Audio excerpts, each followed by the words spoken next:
Welcome to Webline. Doctor Song Changlin से कहते हैं कि आपके दोनों छुड़वा बच्चे डिफॉर्म हैं, इसलिए ज़्यादा दिन तक जिंदा नहीं रहेंगे। रुवान सोचती है कि ये लोग क्या बातें कर रहे हैं। वो उनकी बातें सुनने के लिए दरवाजे के पास जाती है। चंगलिन काफ़ी ज़्यादा परेशान था, पर जब वो रुवान को देख लेता है तो वो डॉक्टर सोंग से कहता है कि आप इसके बारे में किसी को कुछ भी मत बताइएगा। रुवान बाहर आकर उसे पूछती है कि क्या कुछ हुआ है, तुम्हारा मूड ठीक नहीं लग रहा है।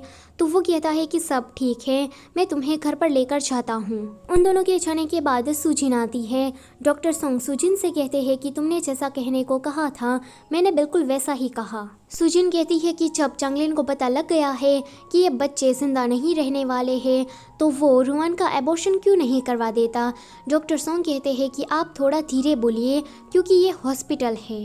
सुजिन कहती है कि मैं भी अब देखती हूँ कि चंगलिन उस गुंगी से कितनी देर तक प्यार करता है। आगे ये दोनों घर पर आ जाते हैं। रुवान सोचती है कि मुझे पता नहीं है कि क्या हुआ है, पर चंगलिन को देखकर लगता है कि कुछ तो बुरा हुआ है, क्योंकि आज से पहले चंगलिन को मैंने इतनी ज़्यादा स्मोकिंग करते हुए नहीं देखा है। चंगलिन की सिगरेट जब ख़त्म हो जाती है तो वो रुवान के पास आकर कहता है कि बाहर हवा काफ़ी ज़्यादा तेज़ है तो मैं तुम्हें अंदर लेकर जाता हूँ। अंदर आने के बाद चंगलिन रुवान का कुछ ज़्यादा ही ख्याल रख रहा था।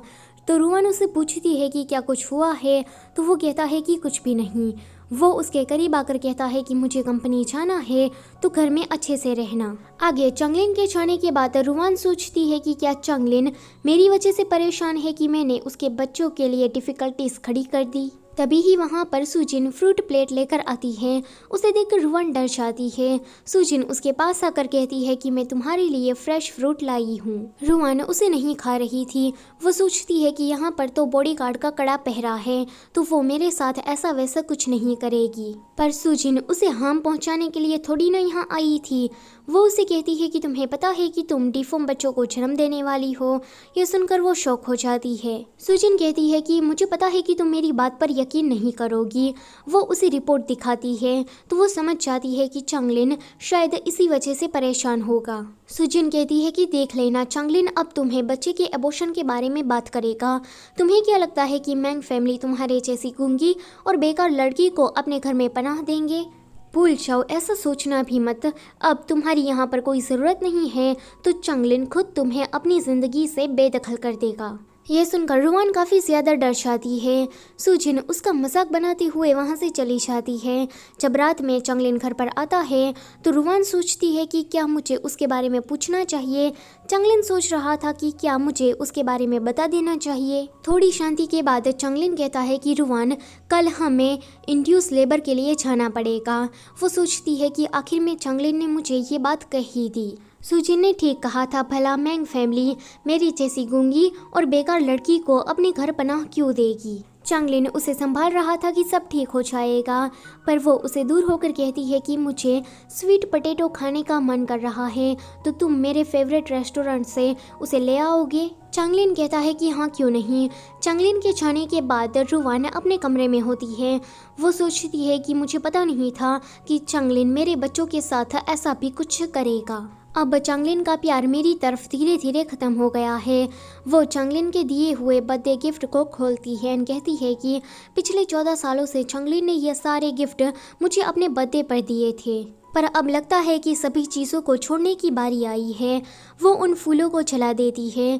थोड़े वो पर्दे पर गिराती है एंड थोड़े बेड पर, जिसके कारण उसके पूरे कमरे में आग लग जाती है। वो बेड पर बैठी बैठी सोच रही थी कि मेरे बच्चों, अगर तुम मर जाते हो तो तुम्हारी ये माँ तुम्हारा साथ देगी। इतना कहते ही वो सुसाइड के लिए बिल्कुल रेडी थी। यहाँ पर चंगलिन उसे कुछ गड़बड़ लगती है। वो सोचता है कि आज रुवान के एक्सप्रेशन कुछ अलग थे। फिर उसे ख्याल आता है सुजिन के बारे में। उसे लगता है कि सुजिन ने ज़रूर उसके कान भरे होंगे। तभी ही उसे अपनी सेक्रेटरी का कॉल आता है कि मिस्टर मैंग, आपका पूरा विला चल रहा है। यह सुनकर वो सीधा यू टर्न लेकर घर वापस आता है। सुजिन यहाँ पर एक स्माइल देती है, पर तभी ही उसे लेबर पेन होने लगता है। वो भागी हुई बाथरूम में जाती है, पर यहाँ आते ही बेहोश हो जाती है। आगे हम देखते हैं कि चंगलिन घर पर आ गया था। वो रुवान रुवान चलाते हुए अंदर जाने लगता है तो सुजिन उसे रोकने की ट्राई करती है, पर जब वो नहीं रुकता तो सुजिन बॉडीगार्ड्स को बुलाती है। वो सारे बॉडीगार्ड्स उसे घेर लेते हैं। सुजिन कहती है कि क्या तुम रुवान को इतना ज़्यादा पसंद करते हो कि तुम उसकी जान बचाने के लिए इस आग में भी कूदने को तैयार हो गए। तो चांगलिन कहता है कि हाँ, मैं उससे बहुत ही ज़्यादा प्यार करता हूँ एंड वो इस दुनिया में मेरी फेवरेट पर्सन है। इतना कहते ही वो उन सारे बॉडीगार्ड्स को मारता है एंड अंदर चला जाता है। ये देखकर सुजिन रोती है कि चांगलिन उस गूंगी लड़की से इतना प्यार कैसे कर सकता है। सो आज का चैप्टर होता है यहीं पर ही ख़त्म। वीडियो यहाँ तक देखने के लिए शुक्रिया।